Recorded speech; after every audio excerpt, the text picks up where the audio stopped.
Alright. Hello, Shelter, Jackie, Apparition, OHS, and Line. Welcome back to Seabed. Last time, it looked as though we were finally going to get some answers as to what was going on. And I think the music is a bit too loud. I'm just going to turn it down slightly. And tell me if that's okay. Hello, Guppy Force. And Sachiko went under hypnosis. But nothing went wrong with the trip! I'm like, what the fuck is this? Is just... Jesus Christ! I'm leaning more and more towards the world line theory now, because this is just absolutely nuts. It really feels like Sachiko just fell in from a different world line or something. Like, what is going on? Everything seems completely fine. I am just... I'm still also trying to make sense of the title, Seabed. Like, how much exactly is the ocean going to have to do with this? Did they find something while swimming in the ocean? Like from the seabed, like that's what caused all this? Like what is going on? And I just so desperately want them to be back together by the end. Oh god, seriously. Anyway, Sachiko just woke up from hypnosis. And as you can see, Scenario waking up from hypnosis. And we'll see what Narasaki says about... Oh my god.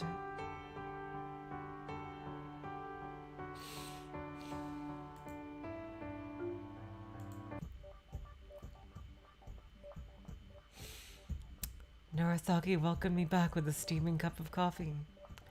Ah, that's how I want to be welcomed back from anything and everything. Thanks. Rising from the sofa, I took the cup from her hand. Are you feeling okay? I'm fine. The smell of coffee dispelled the final remnants of my drowsy mood. It made the memories I experienced under hypnosis feel like a distant dream. Takako didn't go missing during our trip to Italy.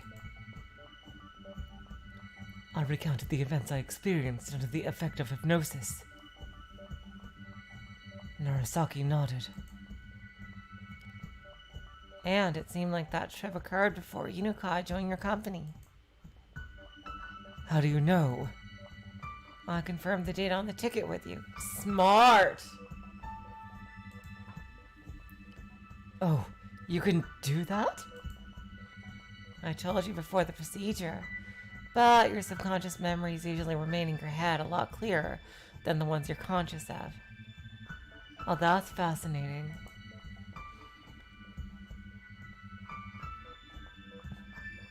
If I direct your consciousness properly during the hypnosis, I can learn details you would normally never remember under usual circumstances. Narasaki flipped a few pages of the medical record in her hands, then pulled out a piece of paper stuck between them.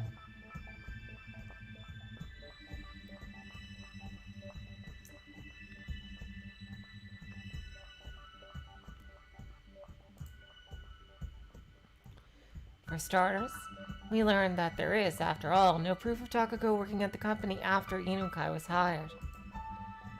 Well, I was the only one saying that anyway.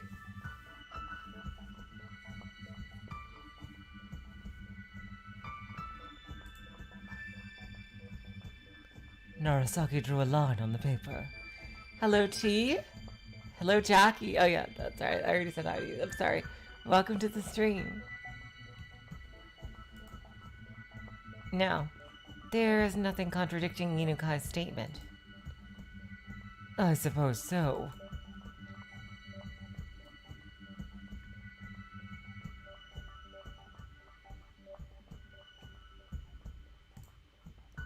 It throws me off because I have to click for the background effect to go forward as well.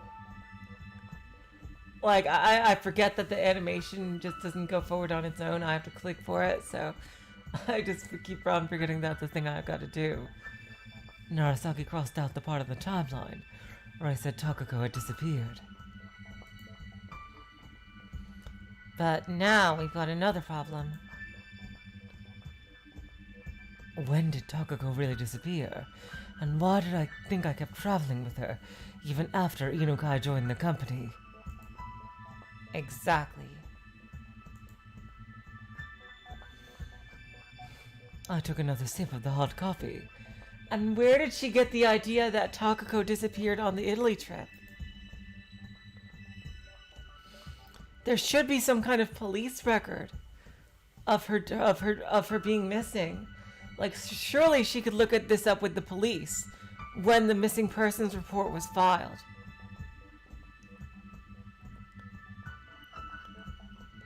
The coffee Narasaki made was always incredibly bitter. When did Takako really disappear? And why did I think I kept traveling with her even after Inukai joined the company? I repeated the question with my still bitter mind. Why the sour face? Narasaki smiled. It's the coffee. Let's call it a day. Yeah, without milk, I can't have my coffee without milk. Narasaki continued as I remained silent. It's my job to think, and you've already used your head quite a bit today. Leave the rest to me and go take a break. Raising my face, I saw that Narasaki wasn't planning to give me any more questions for the time being. All right.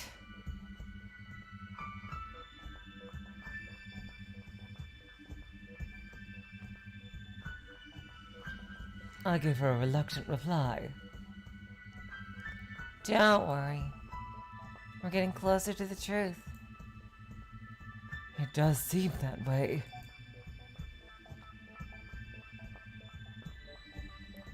As I fell silent, Narasaki made a troubled face and turned to her desk. She then said she would give me some nutrients against exhaustion, just to be on the safe side. After that, she began filling out the prescription paper.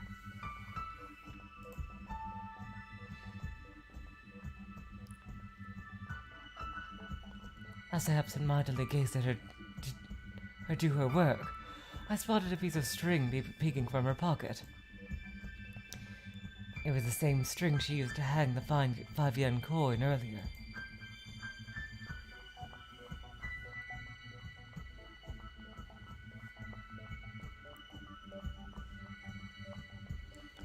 It was my first time, but hypnosis sure is incredible, isn't it?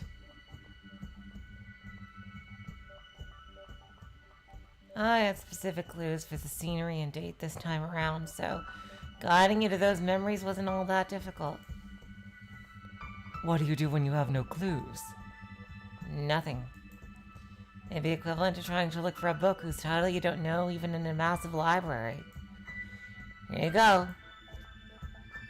She handed me the prescription paper. As I asked her about the medicine, she explained that those were just nutrients to compensate for the exhaustion the procedure might have caused me.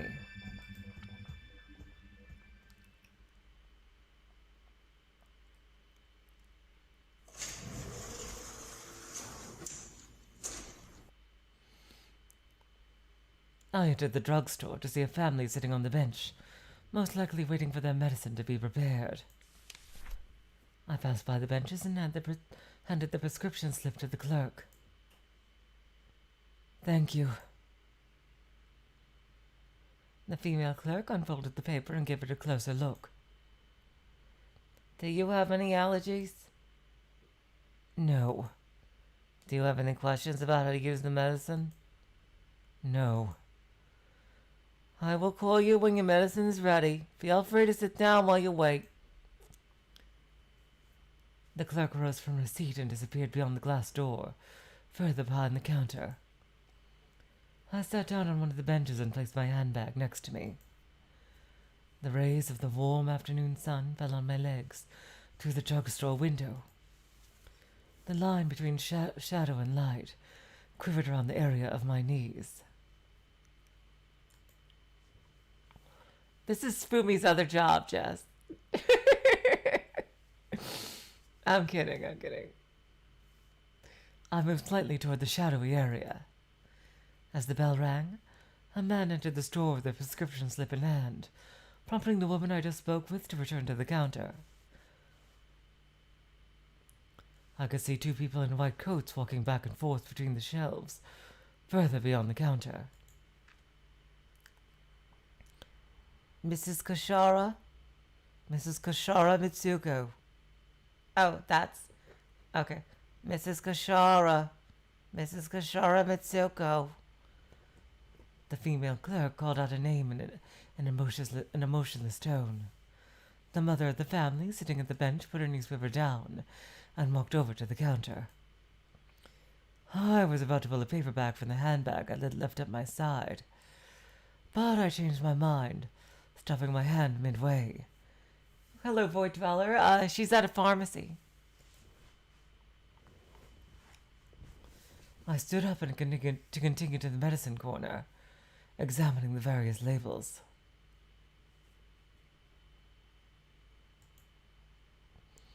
From medicinal bath, compresses, nutrients.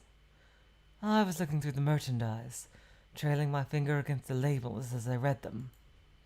Brown rice, mixed grain, glutinous rice. They actually had 1 kilogram packs of glutinous rice here. Glutinous rice? Miss Sachiko. Having found what I was looking for, I continued to the counter. I guess in Japan they would sell rice at a pharmacy, apparently.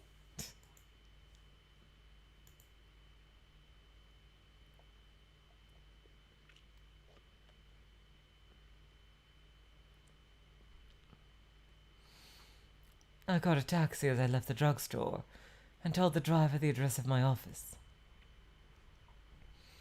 It didn't even take 10 minutes to reach my destination.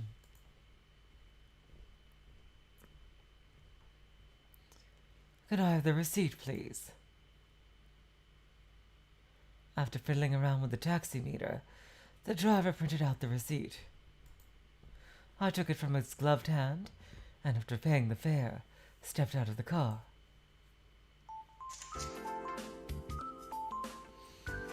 Oh, I'm back. Sorry for taking so long. I opened the office doors to see Inukai working at his desk. Hello. Inukai gave me a glance. How's the revision going? No issues so far.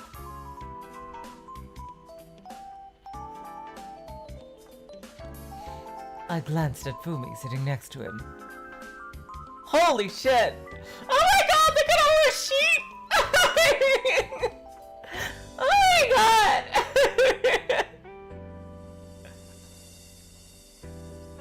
She seemed to be really, really into her work, almost leaning over the desk with her fingers practically on fire as she typed. Her mouth also kept moving ever so slightly, almost like that of a hungry fish.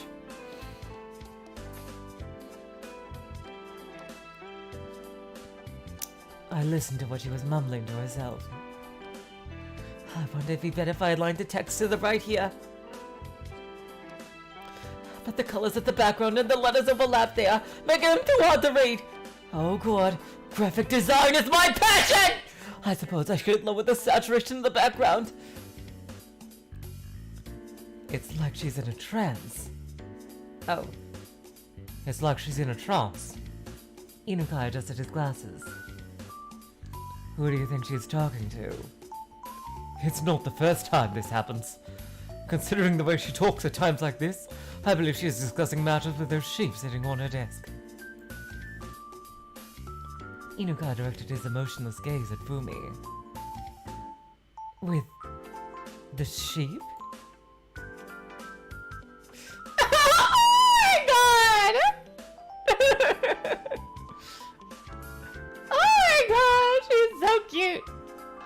glanced at her desk, realizing that all the sheep, unlike all the goats, from one on the shelf wearing a tuxedo to all the normal ones around her monitor, were aligned in a way that made it seem like they were observing her work.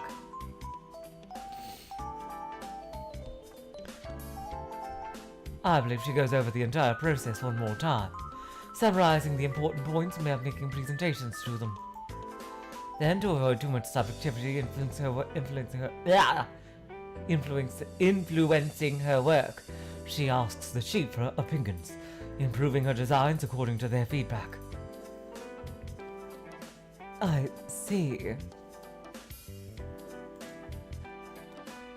Fumi is prone to making careless mistakes, but she's about 30% more effective in this trance-like state of hers. I see. This has been one complicated project, so I can't exactly blame her for becoming like this. Fumi's hand suddenly froze in place as her eyes darted to Inukai. Her posture remained completely unchanged. Inukai, I need to discuss something after I'm done with this.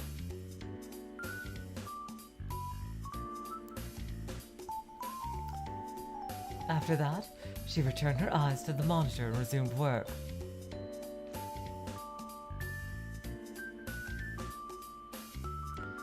Then again, it's pretty incredible she's able to do that much in such a short time span.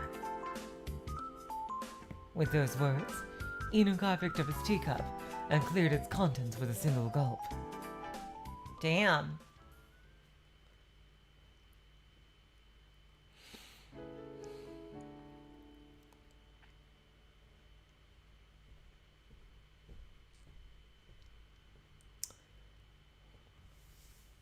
On the weekend, I spent most of the afternoon finishing up my laundry. My workload had halved compared to how things used to be, so I could now use the extra space on the veranda to hang the futon as well.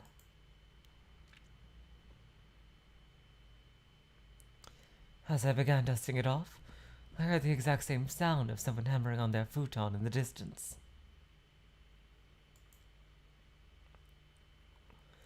The middle-aged forecaster on TV claimed the weather would remain clear until tomorrow night.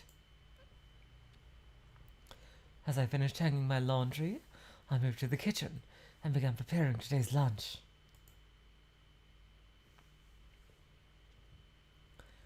I hadn't been to the supermarket lately, so all I had in the fridge was Chinese cabbage, some poultry, and onions. I had bought a quarter cut of the cabbage, and by now only about a third of that was still left.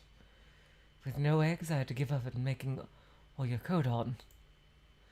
I splashed some water and oil into the frying pan, followed by a few pieces of cabbage, onion, and poultry. As the onions began to lose their shape, I added some leftover udon I found in the freezer. I made lunch from throwing random things together, but it turned out better than expected. I ate it while watching TV.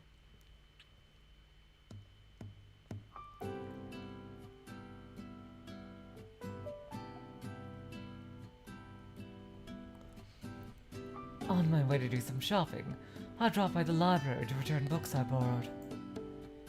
It was a municipally owned establishment, but probably because of the location, there was barely anyone inside despite it being the weekend.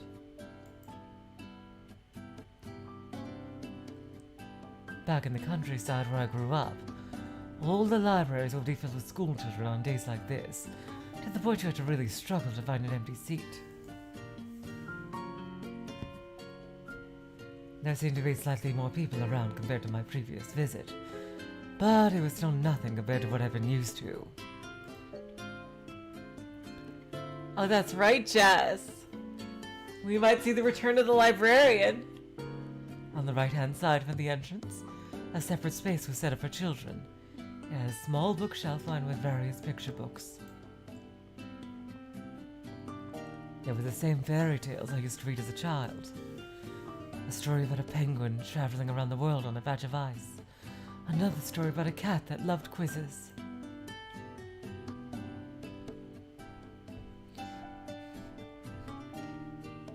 Was her name Burncastle?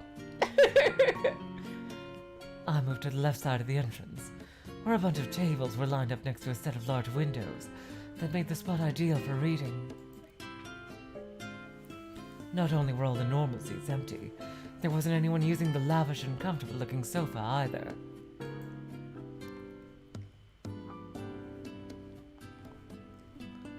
A poster for the local neighborhood association decorated the side of one of the bigger shelves, making it visible even from the reading room.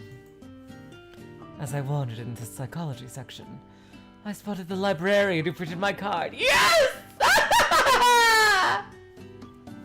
Look at her! Look at how like wired she is.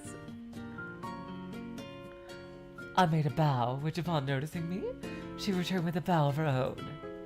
She seemed to be in the middle of arranging books, holding the map of the library in one hand, as about to pass by her when she suddenly addressed me.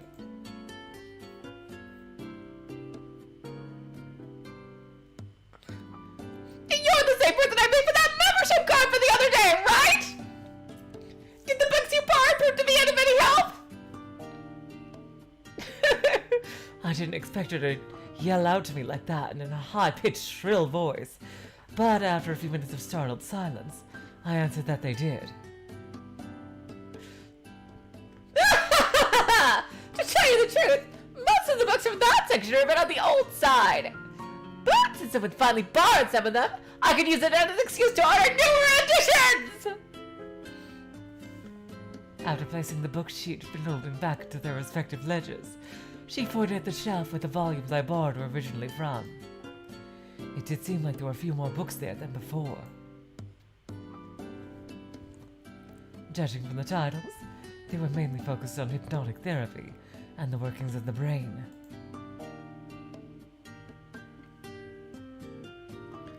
Saying that she thought I might be interested, the librarian gave me another bow and left. I spent a few minutes looking over these new books. However, no matter which one I checked, I wasn't able to focus on them. In the end, I left the library without borrowing anything, to the sound of victorious yelling in the background. Bow before the greatest librarian who ever lived! I ran into the librarian on my way back. As I made a curt bow, she once again returned it with her own. If you ever need to look up anything else, don't hesitate to ask. And with that, we parted ways.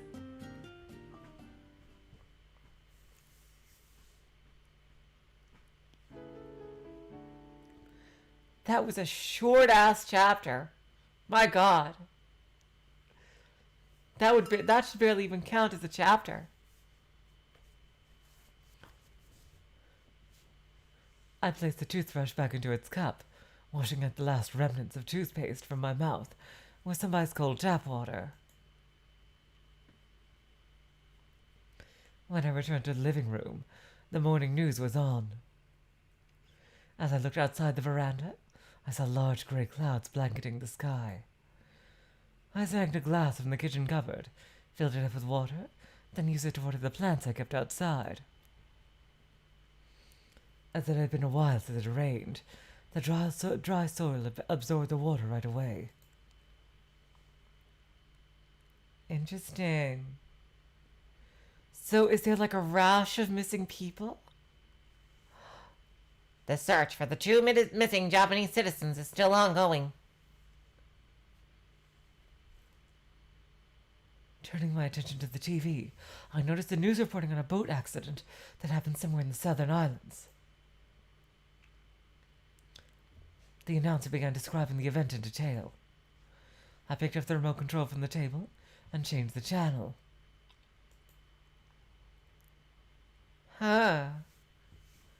After finding a channel with the weather forecast, I upped the volume.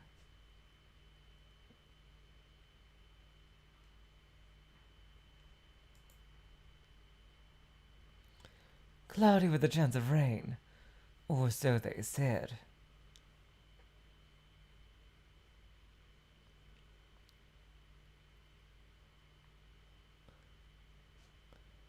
Interesting. We seem to be jumping around in time a lot here. I pressed my train pass against the ticket gate, and once the machine successfully recognized it, descended the stairs onto the train platform. Where is she going? Only a few people were there this early in the morning. It would be a while until the place really began to fill up with people, to the point they'd have to delay trains. That, by the way, was quite the common occurrence on Mondays. My train arrived as I was absent-mindedly gazing at the unchanging signboard.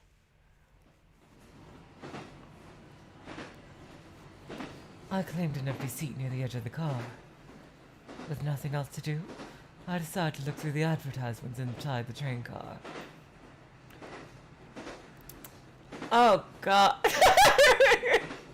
One ad on the wall advertised coffee, while the other gave the details of some sort of anti-diarrhea medicine. Both were the same as last week. Gotta love all the coffee references in this. Seriously. I am just loving it.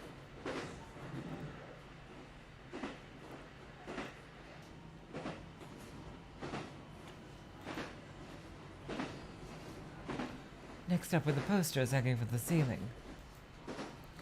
I spotted one of the weekly magazines going on about recent news on politics, as well as celebrity life. Interesting. Okay. So that wasn't... Okay. I was wondering then what was even the point of that scene? And it was that. I see. I wonder who's the other missing citizen?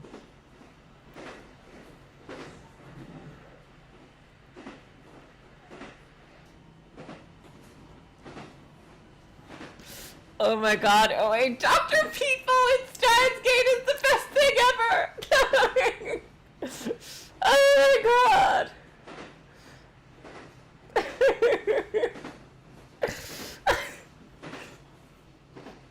A nice ice cold glass of Dr. People. A mad scientist.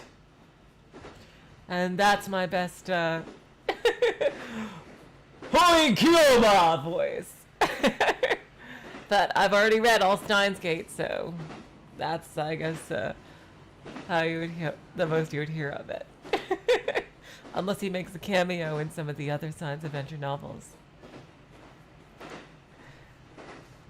The two missing Japanese citizens I had heard about on the news were mentioned too. Okay, Garfield. I hate Mondays. Same here. Oh, God damn it. It's Garfield and John. I hate Mondays. Same here. Two young men in suits sitting a bit further away from me were having a conversation.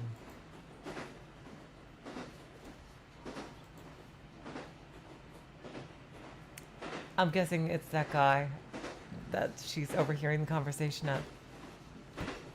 I spent all weekend having some much needed fun. And I still have a bunch of unfinished work left over from Friday. Feels like it's gonna be ages until my next day off. The train slowly came to a halt, stopping at the station closest to my office.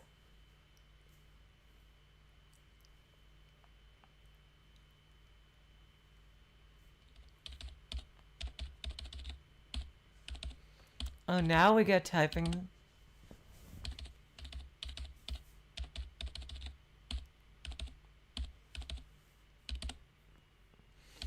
Sound effects. Interesting that we didn't get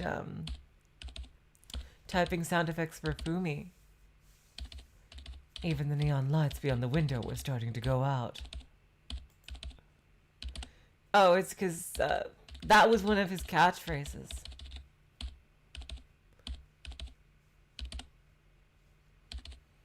It had been a while since I heard the last car go by. Any plans for your vacation? Fumi addressed me as I was typing out a report. Oh, not much. I'll be going back to my parents' house. Inukai joined the conversation.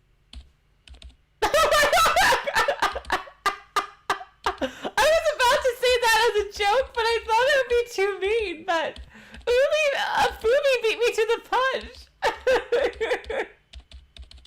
I wasn't asking you.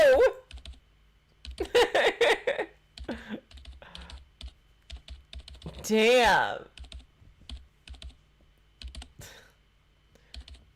Fumi spoke up in a cheeky tone as her fingers continued tapping away at the keyboard. I see. Well, fuck you too, then.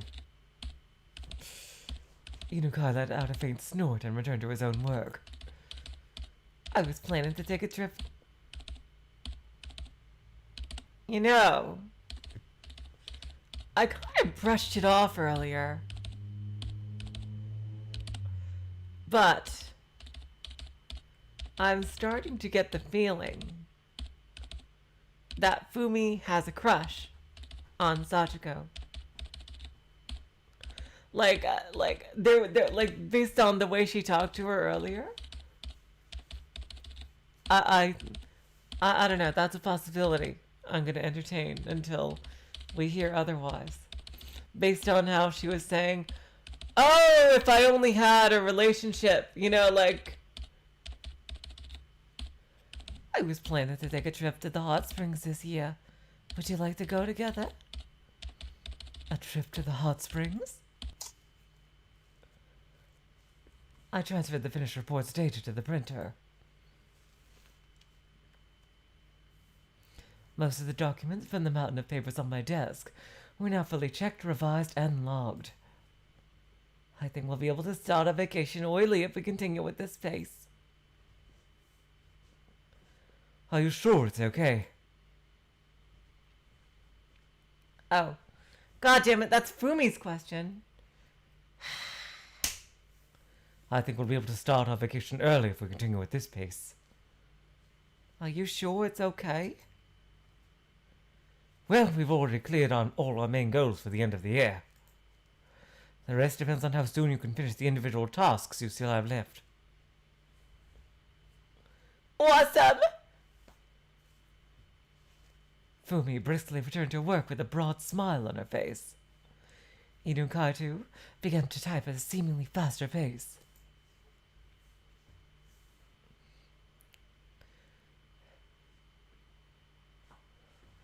Don't forget to submit the necessary documentation if you decide to make any changes to the date of your vacation.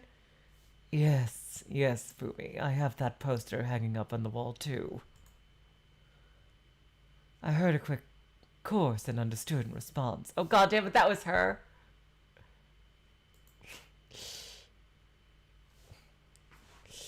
As I glanced at the monitor displaying everyone's vacation details, I suddenly realized that the document had an attendance record tab. Yes! Okay, we're gonna find out some shit here. I clicked on it. Finding the entry from Mizuno Sachiko, I scrolled down the records dating back to around a year ago.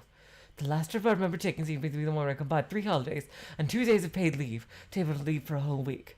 Yeah, everybody does that. You combine all your different types of days off to get a big vacation. And random chapter break. Totally unnecessary. I don't know why they had it, but oh well. It's not a big deal at all. Just odd. It's like I clicked the send button and had my email finally transferred to the clients. Laying my hand on the back of my neck, I gave it a light crack. After that, I leaned against the chair with all my weight. I'll be going then.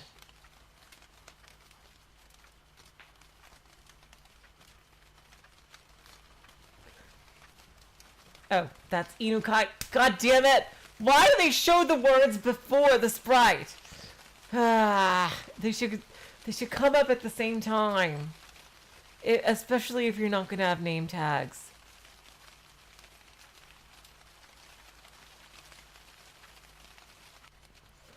I'll be going then. Inukai always leaves first. I gotta notice that. Inukai fixed his necktie and opened the door. his eyes almost completely drained of life.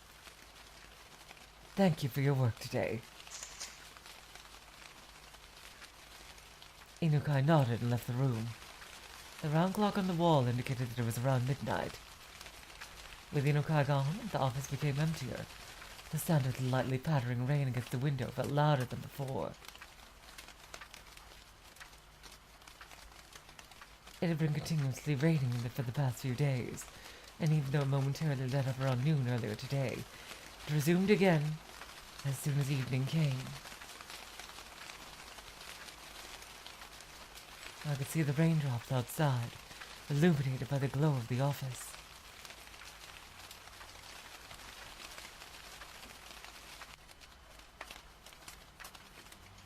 Wait, oh my god, you're right! That completely skipped my mind. Jess, oh my god. I just realized that when you said it. They were still working in the office around midnight. Oh my god, she is overworked. Wow.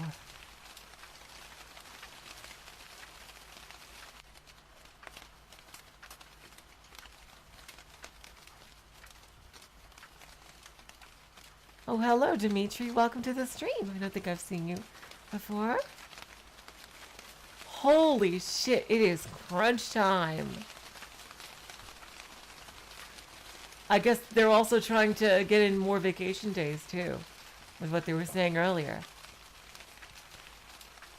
I could see the raindrops outside, illuminated by the glow of the office. They came pouring down from the black skies above, only to melt into the darkness below. Fumi suddenly stood up from her chair, walked to the door, and turned to me. I'll go grab a drink.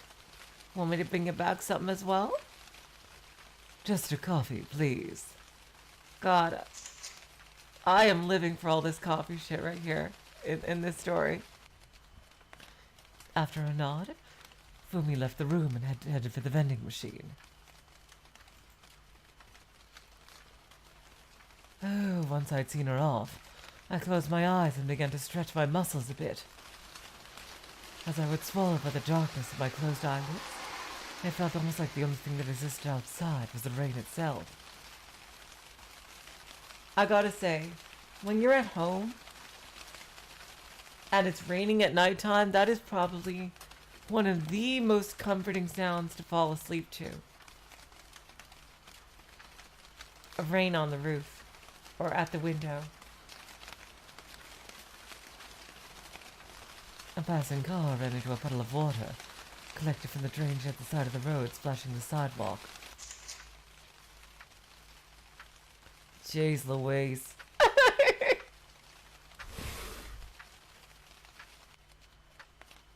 Fumi returned to the office and violently pulled out one of her drawers.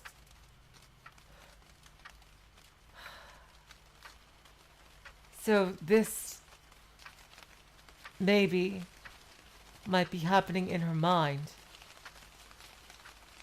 This part right here. What's wrong? Takako, who sat in the seat right in front of her, observed the whole spectacle. Fumi placed a 100-yen coin on the desk. It won't fit into the vending machine. What the actual hell? That happens sometimes, yeah. Takako stood up, picked up the coin from the desk, and gave it a closer look. Oh, that's a pretty old coin. This guy's been around since before I was even born. She shifted her gaze to Fumi.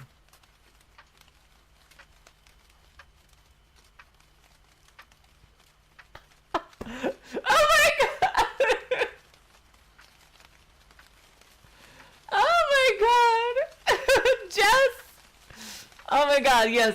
You and the girl your girlfriend tells you not to worry about. Yes. Oh my god! And I kind of look like Fumi a bit too. So that actually fits. Oh my god. Oh my god. was an amazing reference, Jess. Is that how you appreciate your progenitors, huh? Ignoring Takako, Fumi opened her purse.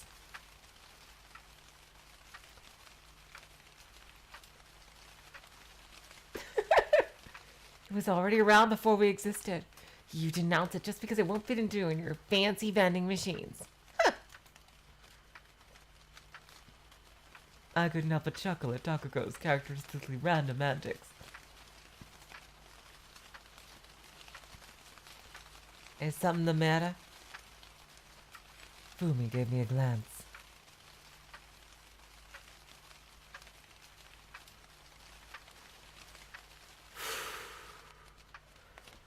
How did the coin vanish? Okay, so now we're seeing the transition between realities or her imagination or whatever in real time. This is really interesting. I blinked, and just like that, Takako, along with everything on her desk, as well as that ancient 100-yen coin, vanished without a trace. It's nothing. Really? Well, here you go then. Huh. The canned coffee she handed me was the one I usually bought from my vending machine. Thank you. As I took it off her hands, Fumi walked to her locker and pulled out her jacket. I placed my finger on the still warm can's full tab, but quickly changed my mind, choosing instead to put it away into my bag. My computer finished shutting down with a low whir. You've already missed the last train. Want me to give you a lift? Fumi, you're gonna try to make your move? We'll see. I think she's still got her old waifu still inside her head. Takako is gonna be a tough act to follow, not gonna lie. And we don't even know if she's actually dead. Fumi turned to me after closing her locker. No need. I'll ride a cab home. God damn it, motherfucking one of these days. I fucking swear I'm gonna get that girl into my car. One of these days, Fumi. One of these days you'll get your chance. Calm down. Just as I was about to stand up, a sudden onset of dizziness assaulted me. I leaned against my desk with both hands. Is something wrong? I'm just a little anemic. Fumi considered me for a few moments with her hand on her locker's door before closing it. I'm kind of worried, so I'd rather drive you myself. Please say yes, please say yes, please say yes, please say yes. I'll go get the car from the parking lot. So come down in 2 or 3 minutes, if you can.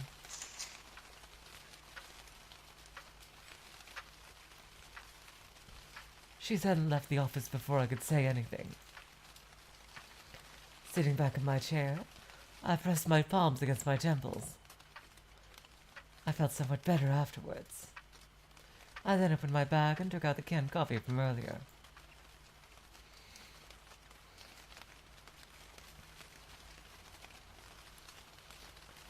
After locking the office door, I tossed the empty can into the trash bin next to our old vending machine.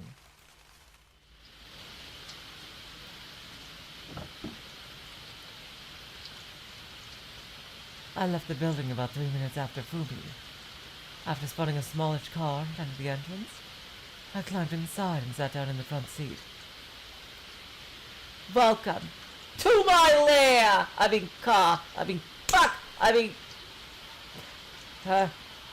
Welcome.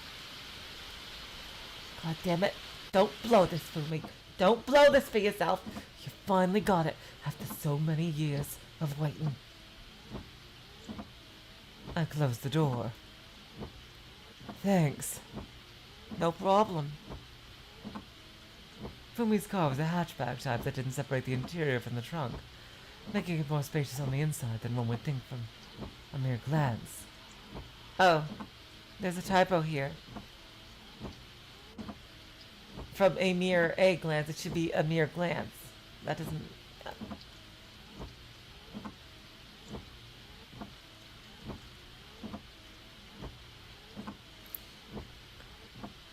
Fumi leaned forward in her seat and began adjusting the position of the back mirror, sticking out her lips in a funny way. Where did your glasses go? Oh, I think I look more attractive without them. But don't you need them to drive? Yeah.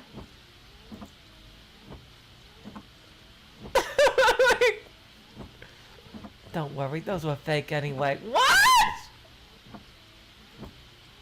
Really? Is she just making an excuse? I don't know. I don't think those glasses were fake. You wore them literally every fucking day. And believe me, if you thought...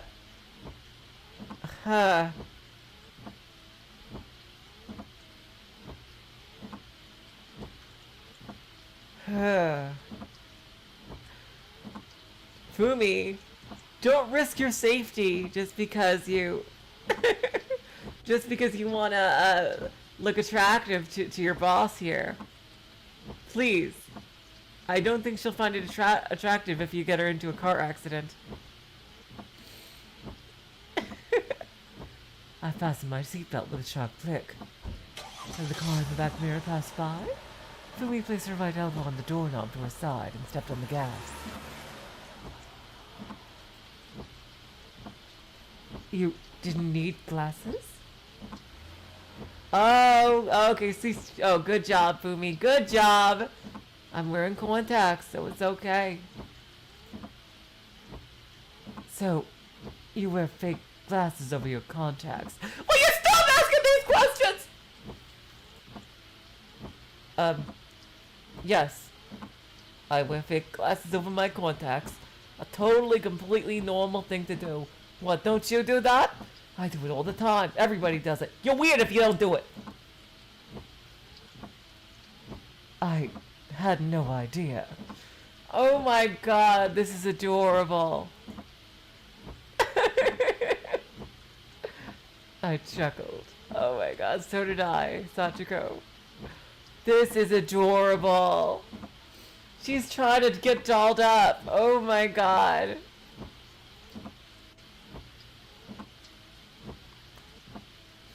My sister gave me the frame as a birthday present, but it didn't have lenses. I mean, those things are really expensive, right? But you don't need to wear them just because of that. Fumi tapped the storage compartment in front of me. Makeup's less of a hassle this way. I see. And yeah, she's putting on makeup. Oh god, Fumi. Oh my god, she is being so cute! Seriously! Oh my god!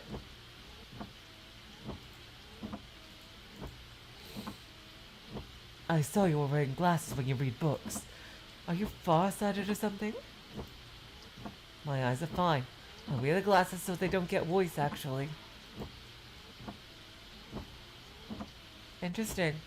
I've never heard of someone wearing glasses for that reason before. She seems to be being very evasive about this. It seemed like people wore glasses for all sorts of reasons. Fumi pressed a small lever to the left of the wheel. The wipers going up and down in the front window increased in speed. It's raining pretty hard today. The forecast said it'll clear up by tomorrow, but I'm wondering if it really will. The rain had been growing gradually stronger since we left the office. The water running down in the windshield looked almost like a waterfall with a new stream blocking our sight, no matter how hard the wipers struggled. Yep, I've driven in rain like that before.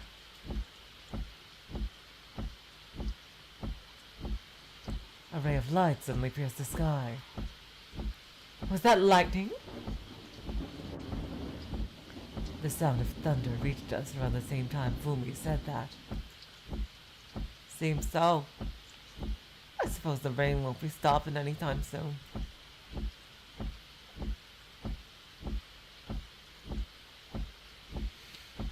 As I narrowed my eyes and peered into the darkened sky stretching above the few city lights that still endured, its canvas looked almost like a large, wriggling snake.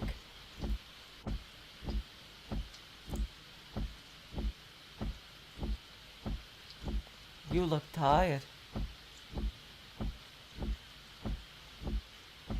For a moment, I almost thought I was back in Narasaki's clinic, but it was just Fumi addressing me as I absentmindedly gazed at the drifting clouds. In my mind's eye, I imagined the two standing next to each other, and chuckled at the thought of how different they were. Did I say something funny? I've heard someone else say the same thing, that's all. Smiling, Fumi responded with, "Well, it's New Year's." Interesting. She seemed to have cheered up after hearing me chuckle, but we still couldn't find a common topic to discuss. The raindrops trickling down the windshield, following the exact same route each time, would all be swept away by the wiper.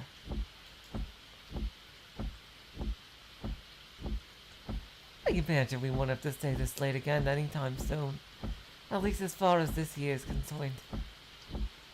Thank God for that. Yeah.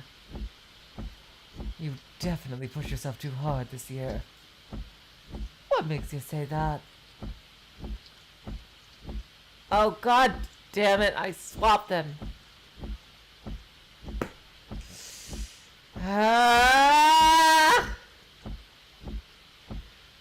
I imagine we won't have to stay this late anytime soon, at least as far as this year is concerned.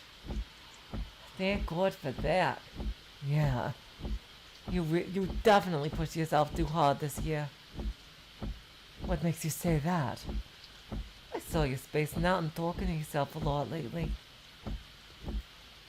I was getting a bit worried, to be honest. I was talking to myself?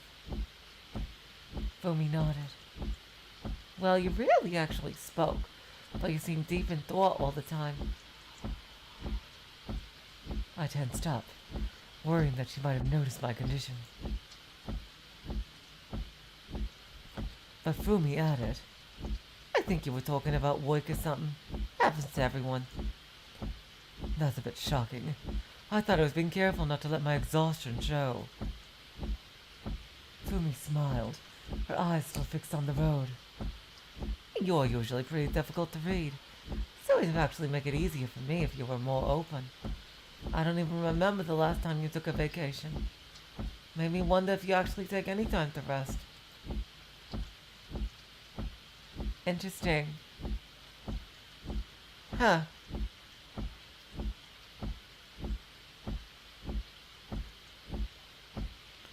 Now if you do that, Inukai will have less work than me. Just saying. She added. But I took a very long vacation a while back. How long ago was this? Fumi paused for a second, then went on with a, well, that was quite a while back, wasn't it? I wonder if I took too many days off. I tried to guide the conversation toward the subject I was most curious about. Fumi shook her head in response. I think you needed them back then. Really? I pressed further, noticing Fumi was hesitating. Uh-oh. Music stopped.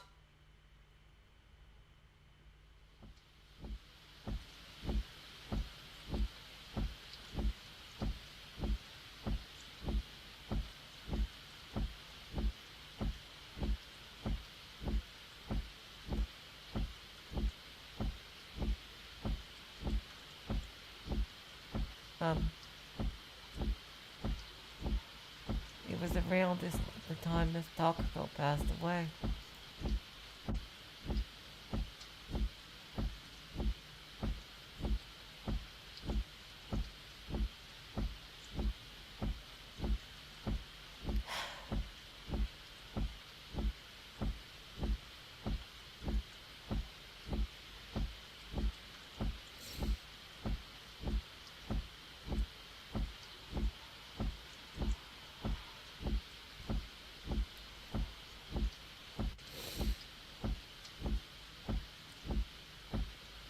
Fumi's voice lowered to a whisper. When Takako passed away?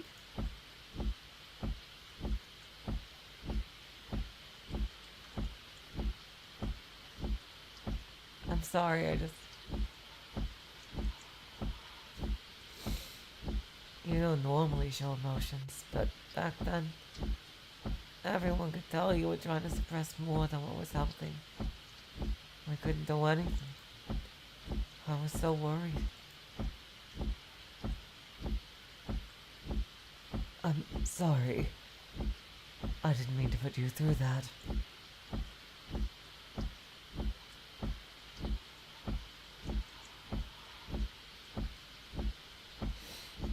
I did everything I could, not to show my bewilderment, as Fumi shook her head.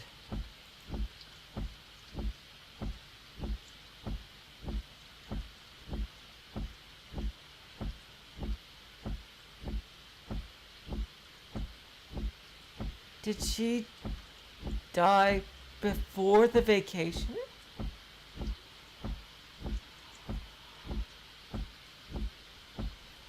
Bet you returned to normal when you came back from that vacation. You even took care of all the accumulated paperwork at twice the pace. I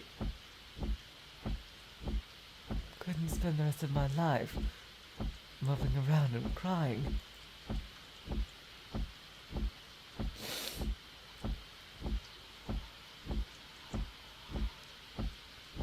How does Narasaki not know this? Oh, God. Looking out the window, I spotted the closest convenience store to my house. I felt as though a snake had been wriggling inside my head. I could tell it was most likely my blood flow, but I was feeling so sick I decided not to think too deeply about anything.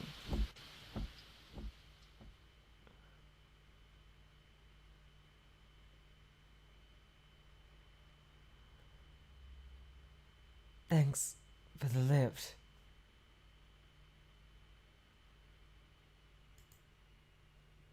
No problem. See you tomorrow. Yeah. See you tomorrow. Oh God, Sachiko. Oh God, Sachiko. I opened the car's door and rushed to the entrance of my apartment complex in the heavy downpour. I heard the sound of a car engine whirring to life behind me. Glancing backwards, I saw Fumi waving me goodbye as she stepped on the gas. Once her car disappeared into the darkness, I boarded the elevator. I rested my palm against my head. It hurt like hell. As I reached my floor, I took the key holder out of my pouch and walked down the corridor, then opened my door. I stepped inside and locked the door behind me. Upon entering the bedroom, I threw myself into the bed, not caring about my still wet clothes. I wasn't planning to get up anymore. I haphazardly put the sheet over myself and closed my eyes. Then I repeated the words one more time in my head.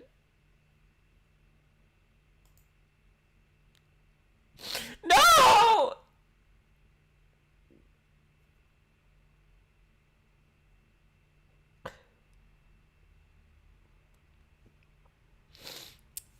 Takako's dead. I could hear the sound of the clock, somewhere deep within the darkness.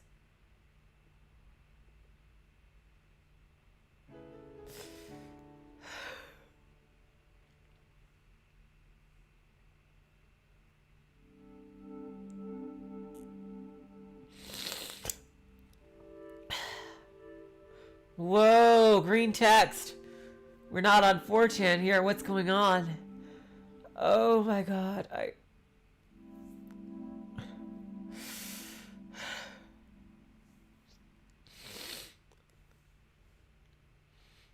opened my eyes after experiencing a pleasant feeling of lightness. Almost like I was floating in the wind. That's true, Void Dweller. We can hope. We can hope. Maybe they just assume she's dead because she's missing. Exactly. Also, this is Fumi. And whether I don't think she's a bad person, but it would be to her advantage to think that Takako is dead, because I think she wants to be with Sachiko, even if she's missing.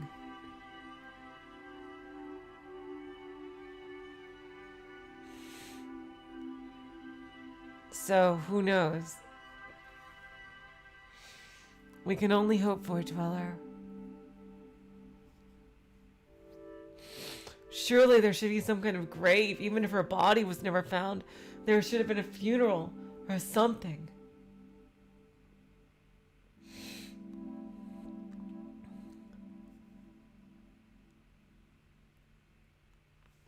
A police report, I don't know.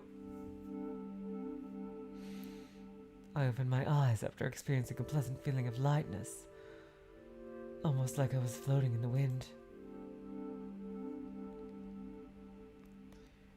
Within the deep darkness hovered a tiny flame, illuminating the cold, rock-laden ground below it. There was someone sitting in front of me, on the opposite side of the flame. I know you. We've met before. That's right. We met at the square. Oh, that's right. We met at the square. Y'all were with your lover then.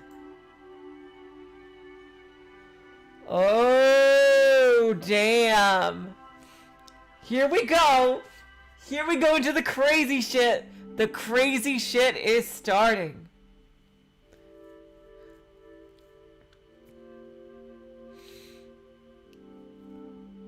They were garbed in a robe with a long hood, preventing me from making out their face. Why are you in my dream? I don't know.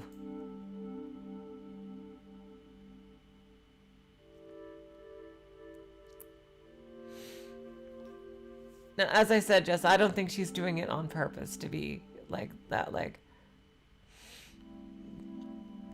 It was as though my question had been swallowed by the darkness. Your mind seems to be in quite the state of chaos.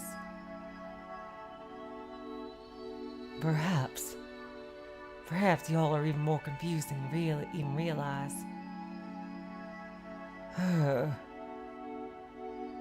Well, whatever you say. In any case, there was something I forgot to ask you last time. What's that? Theory. Damn. Okay, I don't think either of these two people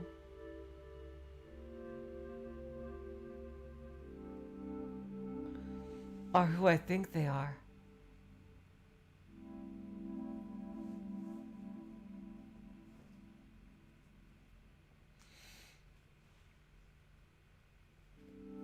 Why didn't y'all renounce your theory?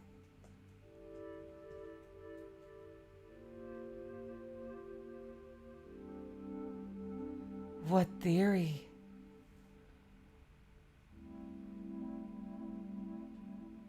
Most likely because I thought preserving it had more value than the remainder of my life.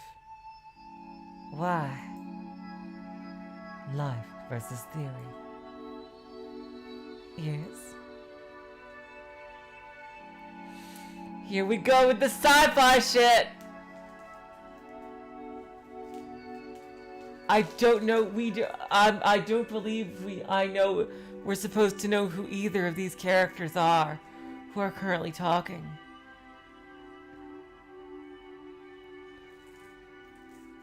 I'll just keep on using the voices I have been. What we recognize as life is nothing but but an accumulation of electrical signals. Our consciousness is merely the result of oscillating electrons. Once you die and that function fails, even that disappears. But the thoughts and ideas you put out there into the world, they remain. It might be no more than a tiny part of me, but a certain sequence of my individual oscillations resonates with and gets copied to other people.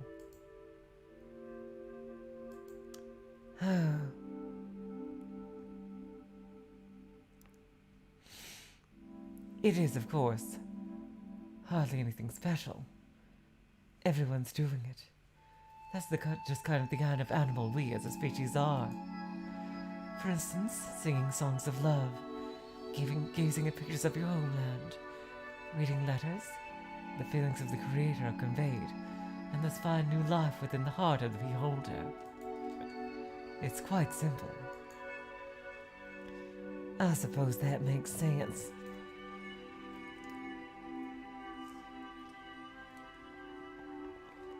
Every word in our language comes from some individual sequence of oscillations, the original masters of which have long since been lost to time. A single word everyone uses now makes the feelings of those ancients reappear in the world.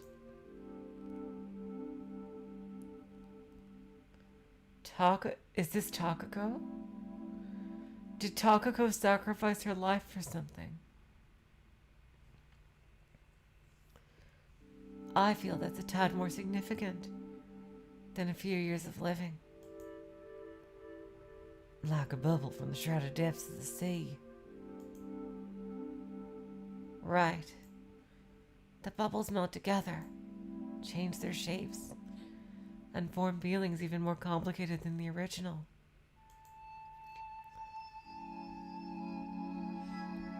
I imagine it as a sketch of a Persian rug that gets more and more complicated. That sounds like it. The people currently alive are the threads connecting the oscillation sequences into one giant rug of near infinite complexity. So all people, dead or alive, are part of that rug, are they not? Okay, so that's not Takako. That's not Takako then, okay. Takako too? Yeah. What about y'all? I think so. You are a strange one. I could say the same about you.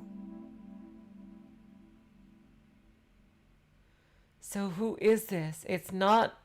This is someone who's dead.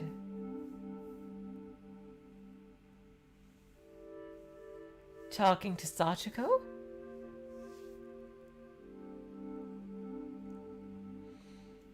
I wish we could have met while we were still alive. Not in some... Okay, so... They didn't meet.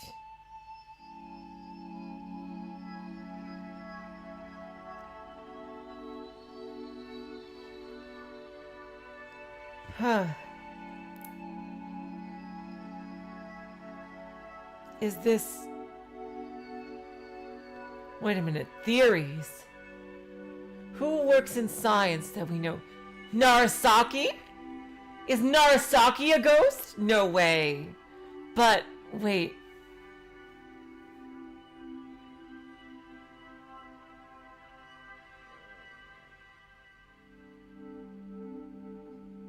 Could this be Narasaki? I wish we could have met while you were still alive. Not in some dream.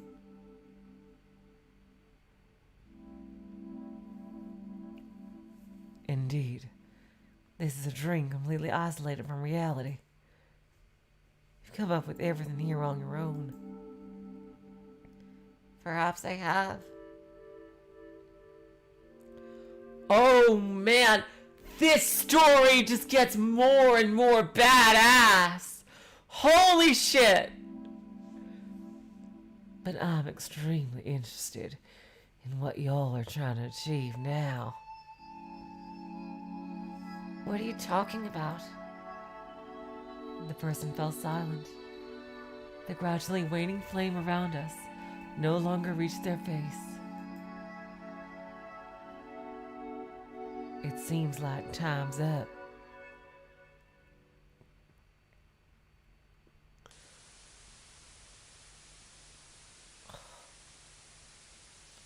Damn. Holy fuck! That was incredible. Oh my god. Okay, so we are dealing with some sci-fi shit. Oh wow. Oh my god. This is really like reminding me of a science adventure. Visual novel, I have to say. Damn. Damn. I love how things keep escalating. Oh man. I am loving the ever-loving shit out of this story.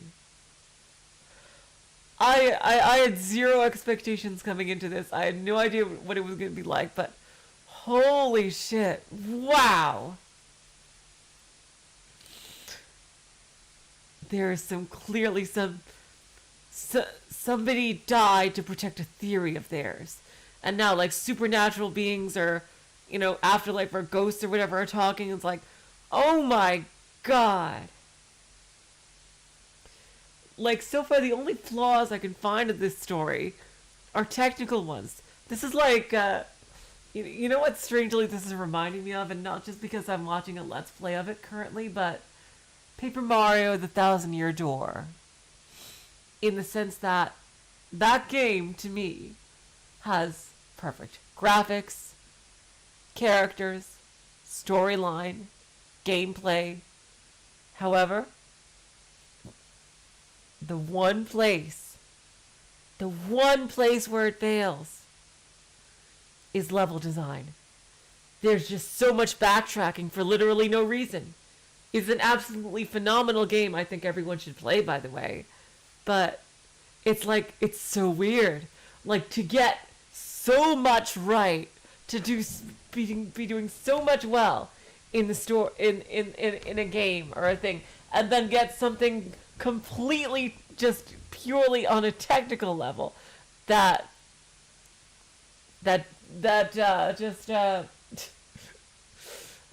I've just heard of thousands of doors with carbon and everything, which sounds hilarious. Oh wait, I just recently heard of that actually. But it's like the only flaws I can find are on a purely technical level that have nothing to do with the quality of the story or the presentation, and that's the only thing I can find. That's where I can see the comparison between this and Thousand Year Doors. The flaws are purely on a technical level that has nothing to actually do with the vast majority of the player's experience. Anyway, I'm just gonna take a little bathroom break. I will be right back. Sorry to leave you guys with this static.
Alright, I am back.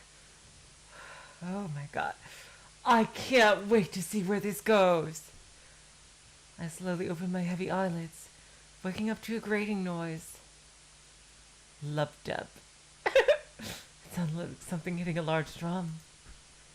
It was pitch dark around me. I couldn't see anything. I finally made it out of the vague, cobalt-tinted light of my alarm clock, with the one eye that wasn't blocked by my pillow, and saw the numbers on its display.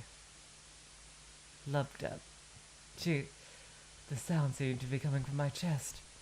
It was the beating of my heart. Oh, God! The blood vessels in close proximity to my ears were sending blood up to my head, contracting like a throat gulping down water. I squeezed my sheet and firmly closed my eyes. I must have been woken up by a bad dream or something. Oh, damn. More static. I believe this was in there before, too.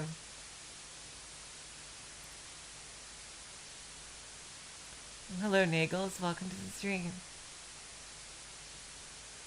As I continued to listen, the sound grew more and more unbearable. And the Sachiko name tag is gone, so this could be anybody.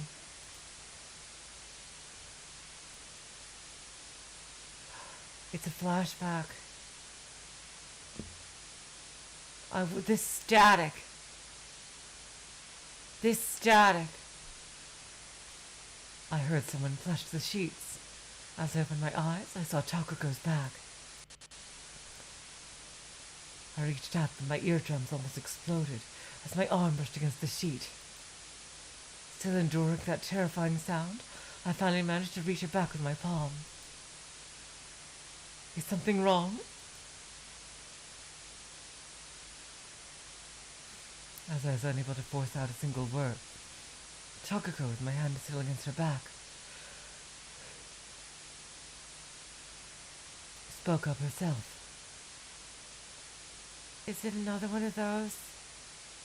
Did you have a bad dream? I gently pulled on her pajamas. Takako slowly turned around to face me. Oh. Oh my god. Oh god, it's so sweet. Oh my god. After wrapping her arms around my tense shoulders, she held me tight to her chest. The sound, which at this point was beginning to sound like a battering ram against my eardrums, grew in intensity.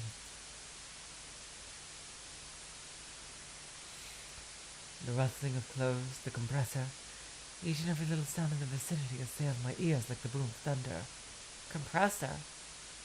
What compressor? Lub-dub, lub-dub. The sound of running blood with this rumble, trying to tear my nerves to shreds. Takako's hand touched my hair. She began stroking it. Her hand moved slowly like a cloud in the sky, or a shadow upon the face of a sundial. All the terrible sounds now melted into one agonizing cacophony, were returning to normal one by one with each of her strokes.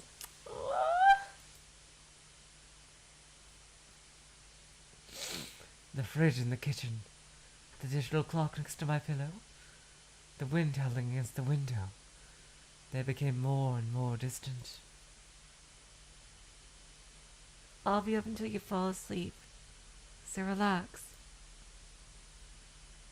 Her whisper sounded like an ear-piercing scream, but it no longer made me break out in a cold sweat.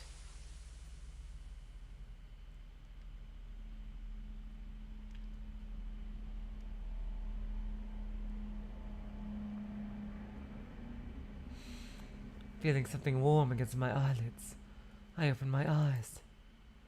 The bright light of morning found its way through a gap in my curtains. I traced a hand along my shoulder, finding the spot Takako was touching just moments before.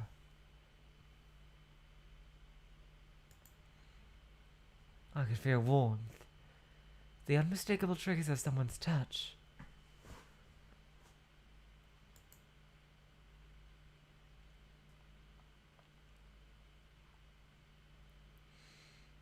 There's some crazy world line shit happening here.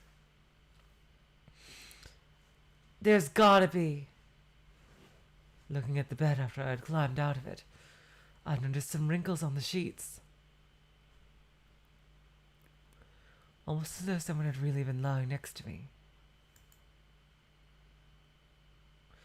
I placed my hand on the wrinkled spot, finding it still warm. The door to my bedroom was left partially opened.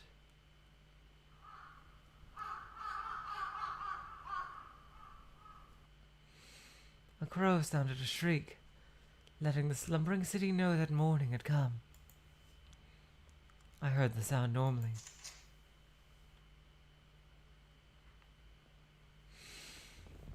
Raising my now functioning head, I left the room.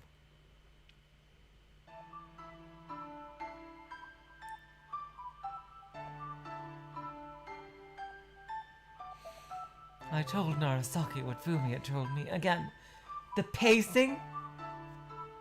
Fucking phenomenal. Including the intense ringing of my ears that followed. Narasaki listened to me, nodding her head. It seemed almost like she wasn't surprised at all.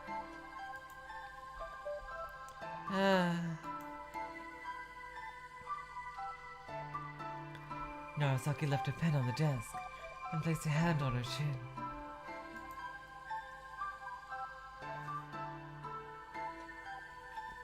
Can I bring you something to drink? Go ahead. Sorry about interrupting. She moved further into the room and came back holding 2 cups.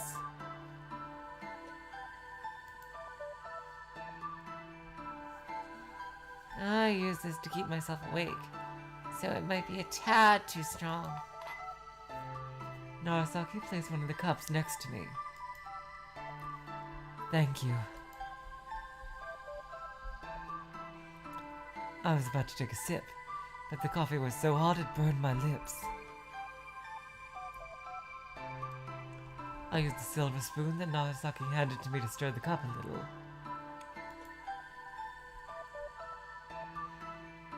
How is it?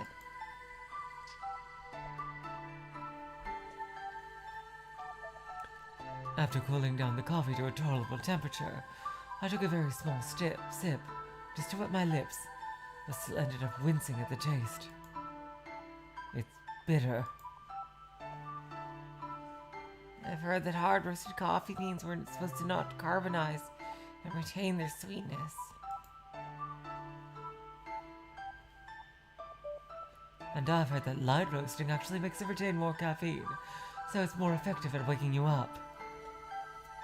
Yeah, that's what they told me at Starbucks.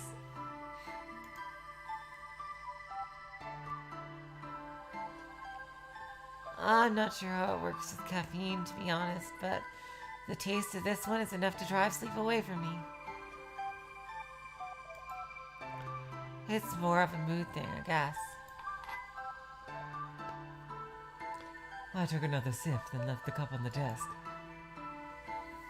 I understand what you mean.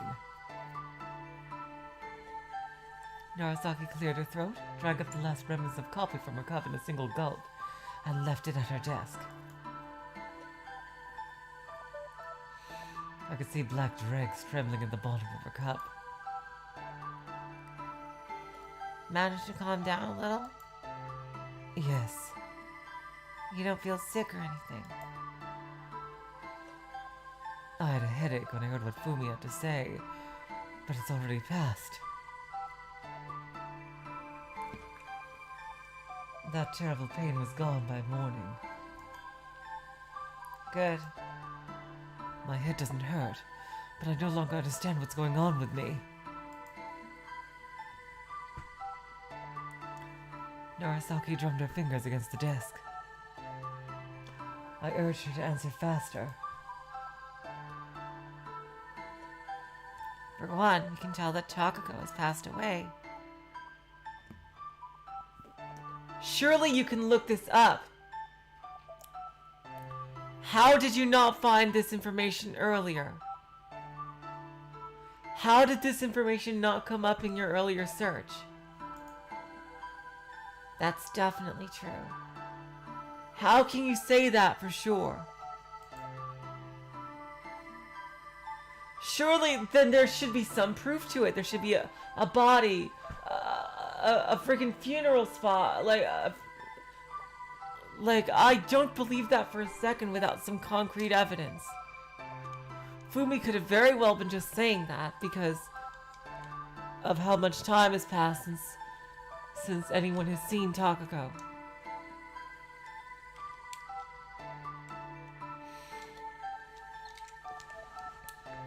And how come that didn't come up in her previous search?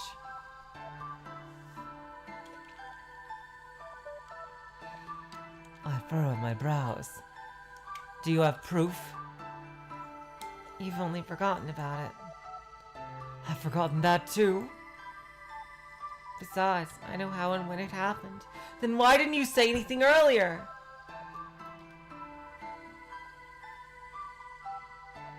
I see. In that case, can I remember through hypnosis? Most likely.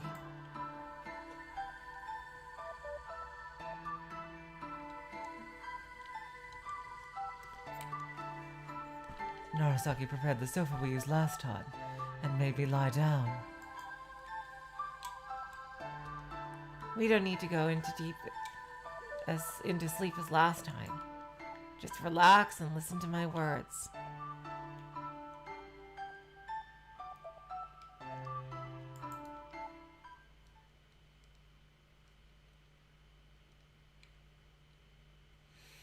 She told me to close my eyes and relax, like the last time. Then she began talking in a slow voice. Try and recall that rainy day. We hadn't met in a while. Suddenly, I could hear the sound of rain. There was a line of people dressed in black. I could smell the faint hint of incense through the rain.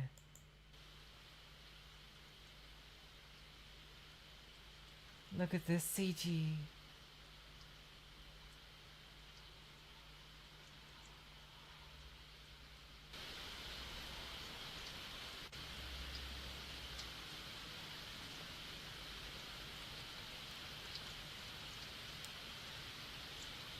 It's been a while.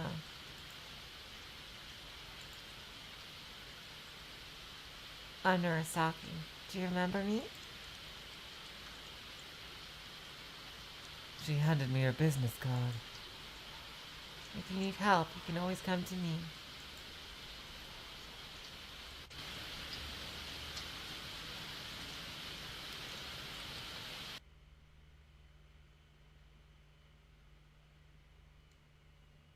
Her. Right. Now I remember. We hadn't spoken in a decade at that point. It seemed like you had already forgotten all about it when we chatted at that cafe, though. I was a little surprised when you just took my business card. I'm sorry about that. Don't be. I figured it was probably related to the reason why you want my help anyway. I could have told you everything, but didn't want to force things when I still didn't have all the answers.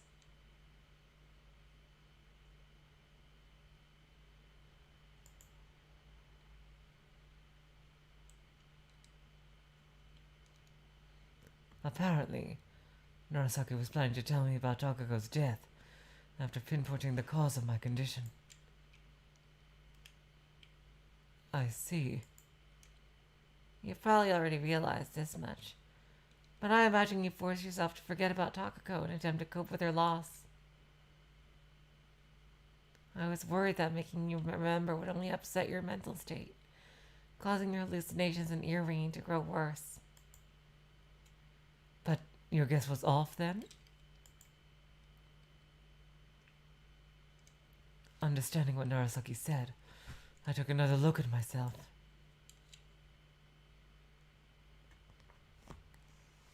I wasn't exactly in pain, nor did I feel anything that could be described as severe anxiety, fear, or even stress. I'm glad I was wrong. Otherwise, we might have been in a pretty tough situation with you learning the truth before I could explain anything. I was pretty confused when I learned about it, though. I think your headache was just an after effect of your memories returning.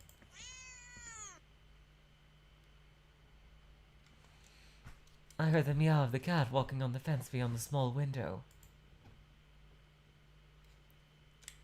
Well, I'm glad I managed to straighten out some of my memories without any obvious repercussions.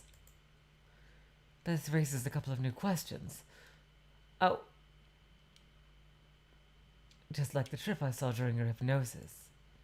You said that you thought I couldn't handle the shock of Takako's death and forgot all about it. Is that correct? Yep, that was the first thing that came to my mind. But it looks like I was wrong. Narasaki nodded.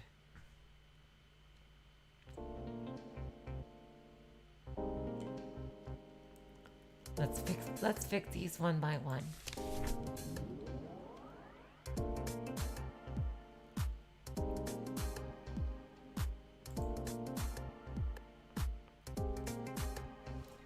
Narasaki picked up my medical record and opened up to the page with the diagram. I'm gonna take all of this with a grain of salt. Because for one, it's still the beginning of the story. And two, we had that crazy ass sequence with figures in hoods and theories and talking about like all these gigabrain concepts and everything. I think we're just scratching the surface of what's going on here. First, you misremembered the dates of your trip and Takako's disappearance. This was done so you could treat your hallucinations as real things. On this account, I doubt we were mistaken.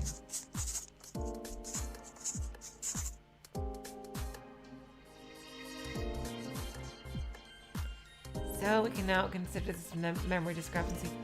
So can we now consider this memory discrepancy problem solved? Yeah.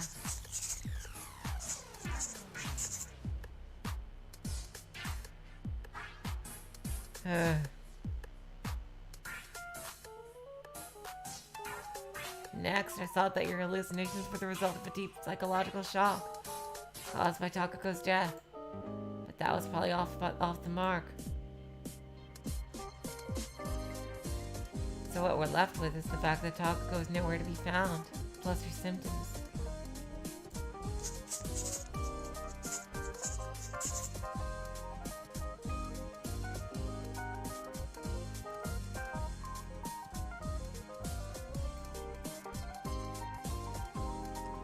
Narasaki added that to the diagram.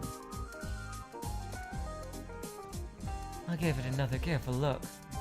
Wait, how do you know my hallucinations haven't also been cured? Didn't we just eliminate their cause? Narasaki paused for a few seconds. Your memory loss was just something to convince yourself the hallucinations you've been seeing in the office were real.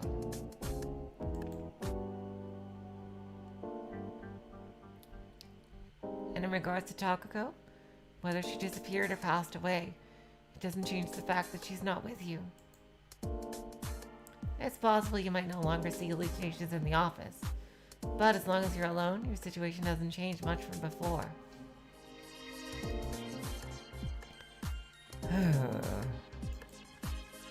Well, it's entirely possible your symptoms might have gotten lighter now that you remember the important things.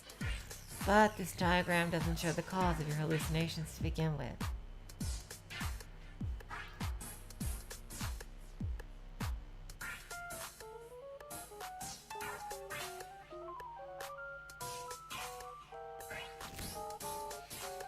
I can't exactly declare you cured just yet.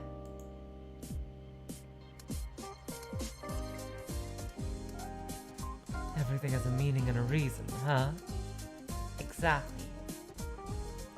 Looking at that diagram, though, it didn't seem like we had much left to go on. It felt like all the possible causes had been ruled out, either by the examination or by the treatment I received.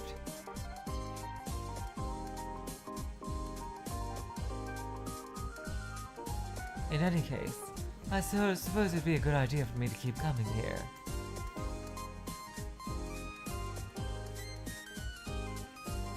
Narasaki considered me for a few seconds before voicing her agreement. It seemed like she was busy thinking about something else. Yeah, she knows way more than she's letting on. We just saw that she had more knowledge that she deliberately kept from us.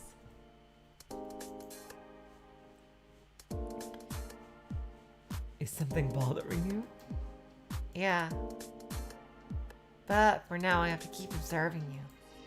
As I've said before, there is a possibility your symptoms might have grown lighter with this. Would be nice if that was the case.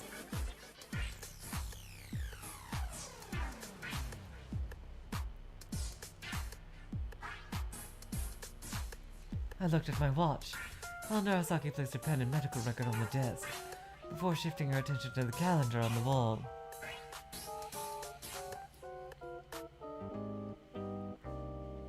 On it, a red line crossed out all the days from the end of this week to the end of the next.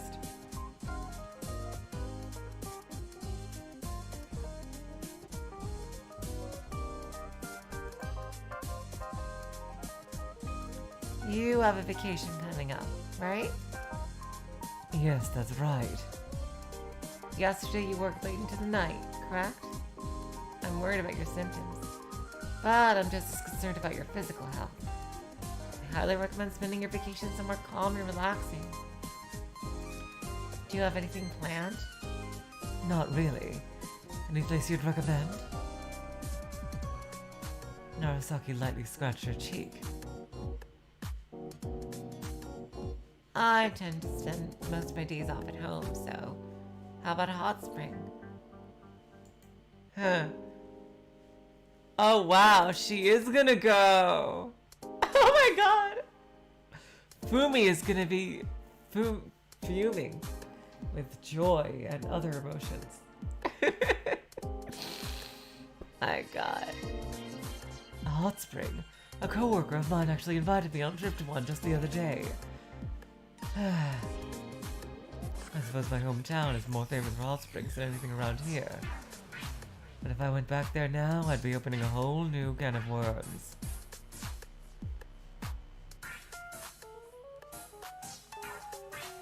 I'm not saying it's necessary or anything, but perhaps it'd be better for you to be with someone who knows you well. And if it's a calm place where you can relax, all the better. What about spending my vacation at home? There were some movies I wanted to watch. Maybe I should drop by the rental store on my way back. Good old Blockbuster. They're gonna be around forever.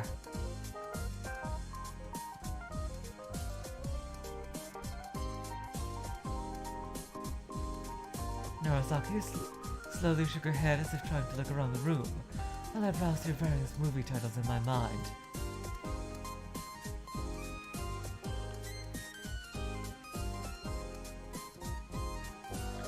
That sounds like a good way to relax, but I'd still recommend going outside.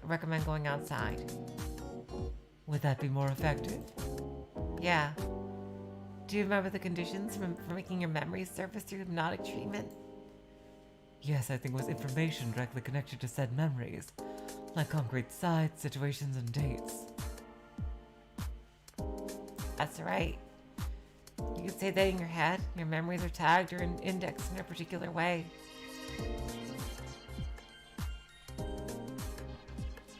I'm pretty sure you've experienced a certain kind of elation and a rush of memories when you were looking at a nostalgic site. And your room is packed with memories of Takako. Your environment is full of things that will remind you of her. Things that will remind me of her. I repeated her words. If possible, I'd recommend picking somewhere you haven't been to before. Places with strong ties to Takako, like your office or your home, will definitely make you remember her. I think it would help for you to try to relax and reorganize your thoughts in a completely fresh environment. Oh, you may be right. If you do find some place nice, be sure to tell me about it. All right.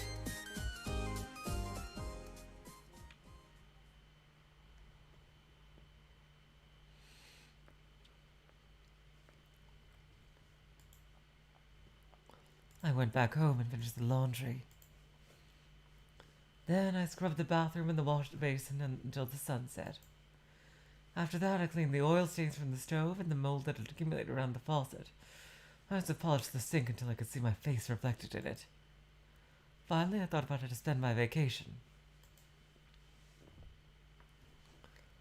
I couldn't think of a single acquaintance I wanted to spend time with in this condition. I watched the tap water hit the bottom of the freshly polished sink.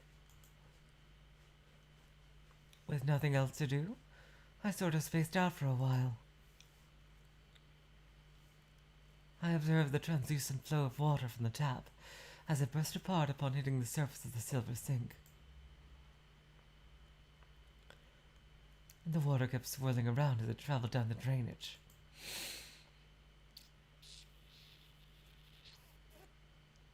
Having grown tired of watching that, I turned off the tap.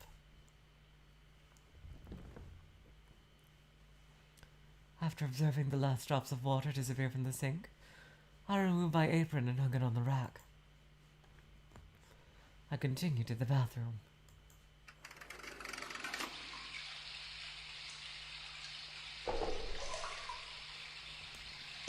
After undressing, I began opening the door leading inside.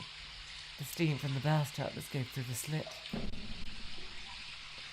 Once I confirmed the temperature was just right, I climbed inside the tub, submerging myself in the water. I could feel my body warming up, along with the pleasantly light tingling of heat against my skin.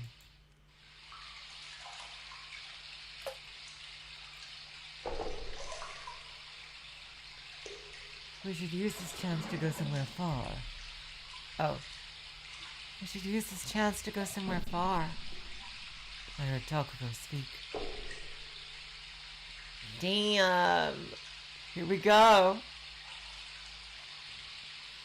I opened my eyes to see her playing with a toy duck.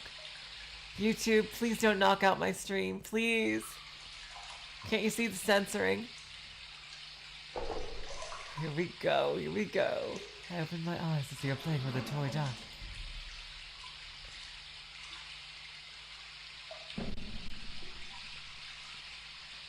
Somewhere far. That sounds nice, but I was told not to tire myself out too much.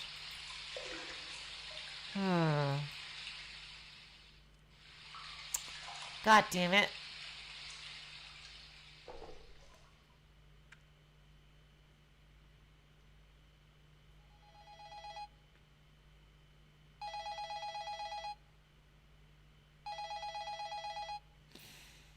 I heard the phone ring as I left the bath. I wrapped a towel around myself and hurried to the living room. Hello? I'm gonna assume this is Fumi. Finally. Oh, okay. It's not. Hello, is this Miss Sachiko? I heard a somewhat familiar voice from the other end of the receiver.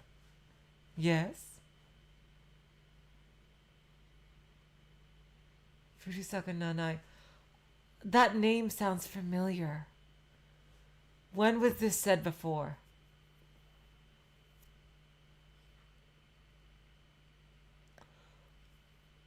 That's the girl from Italy, isn't it? This is Fujisaka Nanai. I thought y'all wanted to visit us. Yup, it is. I remembered the woman who helped me look for Takako back in Italy. It's been a while. What? Wait, it's been a while. What? Y'all just called me the other day. Did I? Guess y'all really did forget. Didn't you say you wanted to visit us during your next vacation?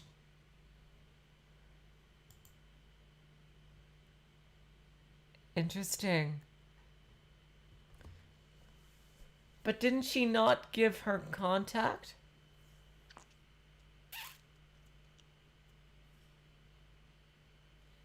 Information? Nana's tone was colored by mild surprise. I did? Yes! Our inn isn't open to regular customers right now due to remodeling, so you were happy that you could have the whole place to yourself. She did get her business card. Okay. Thanks, Guppy Force. Are you sure y'all don't remember? I made an attempt to try and remember, but failed. Come to think of it, I have been completely occupied with work these past 2 weeks. I must have forgotten our conversation as a result of that. There was also that thing with Takako, so I tried not to think too deeply about it. So, has your vacation started already? Y'all say you'll be here by next weekend, I believe. My vacation was supposed to start next weekend. There were no issues with my schedule. Yes.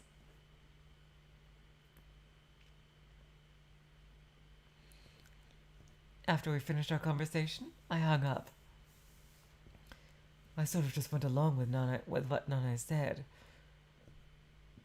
But it seemed like the whole vacation problem had just solved itself.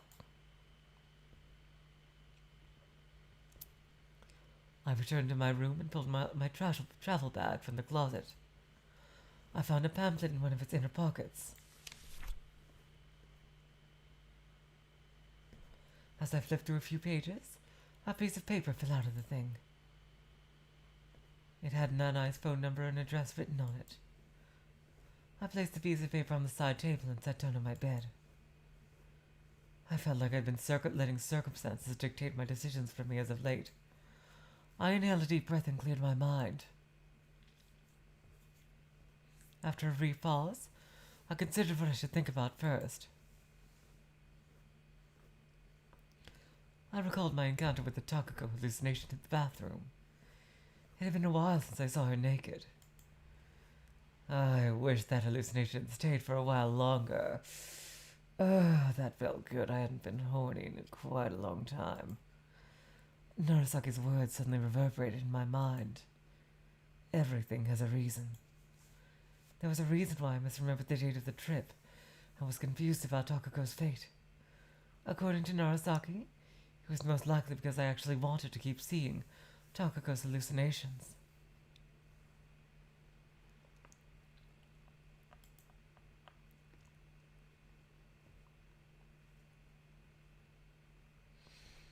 The reason why I thought Takako was still alive and knew Inukai was... Oh, there's a word missing here. I knew who Inukai was. Oh, never mind. That's not true. The reason I thought Inukai was still alive and knew Inukai, was to make it so that my hallucinations in the office wouldn't clash too violently with my perceived reality.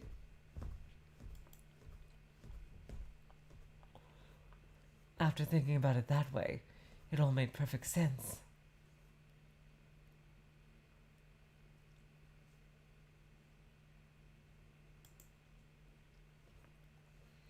My own emotional frailty was the cause of it all.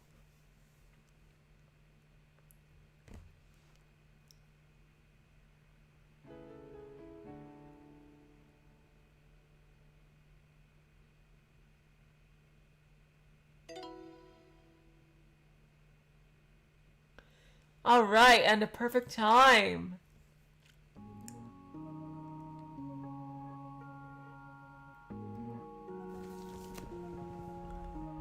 Damn, look at that achievement. Oh my god. Okay. Hospital in the forest. What is going on here? Okay. We are finally past the prologue. Damn, that was a long-ass prologue.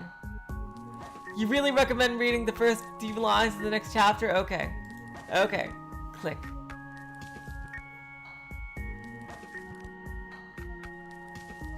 Okay. After finishing breakfast, I returned to my hospital room. Who is this? And turned on the radio with a broken spring by forcing a switch a little. Good morning. It'll take a few more minutes for the sun to peek its face on the horizon. However, you can see the clouds being illuminated by its golden light. Certainly a sight that fills one's soul with energy, is it not? The radio began transmitting someone's cheerful voice through the unusual noise. First, allow me to detail today's weather. Ishigai is going to be exposed to east-southeast winds of level 3 strength. Meanwhile, the sky will be cloudy with barometric pressure and temperatures at 24 degrees Celsius. Nah.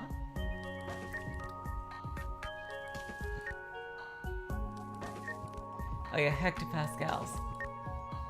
Sorry, that is not my field. That was what that was. I'm pretty sure, at least. I moved to the plane room's window to confirm the weather of southern Japan.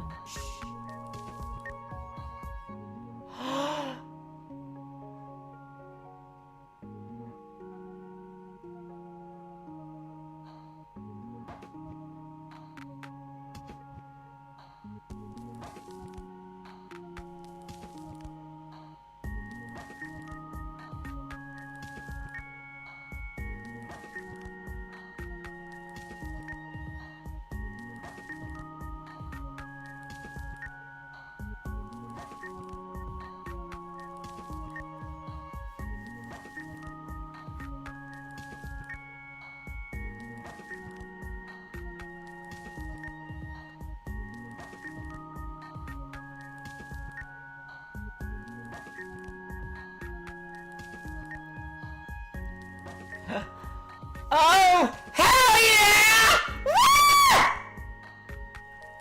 Woo! Yes!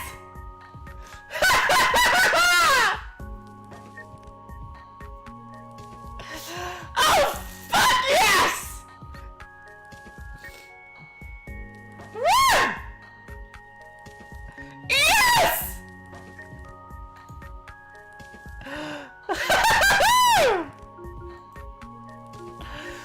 Alright, yeah! Woo!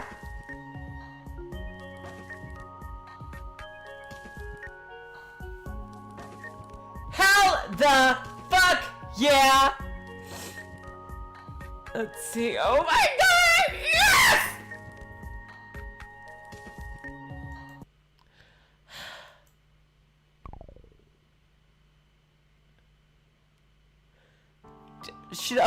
Should I read the? I am just so fucking happy. Next time, should I read the tip? Now or start it next time? Should I read the tips now or start it next time?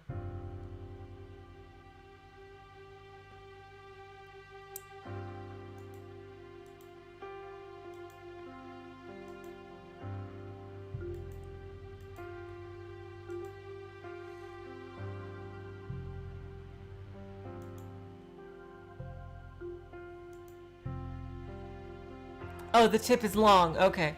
So I should leave it for next time. Interesting. It was very short. Room 008 and room 208. Interesting.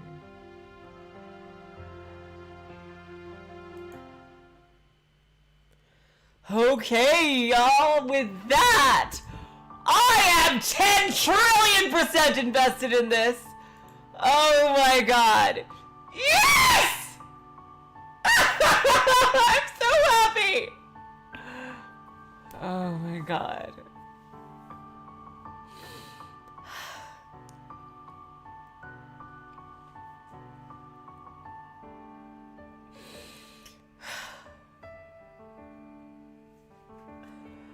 Until next time, you guys. Tomorrow we are going to do the penultimate episode of Kagaboshi for Higurashi. And in 2 days, we will continue this. Yes! Yes! am quite pleased with this turn of events. I don't know if I made that clear, but yeah, I know I can be very kind of vague sometimes, but I'm very excited for these newest revelations in the story. And I can't wait to continue this in 2 days. So until then, I will say so long, farewell, auf Wiedersehen, good night. You are all the sweetest of hearts. See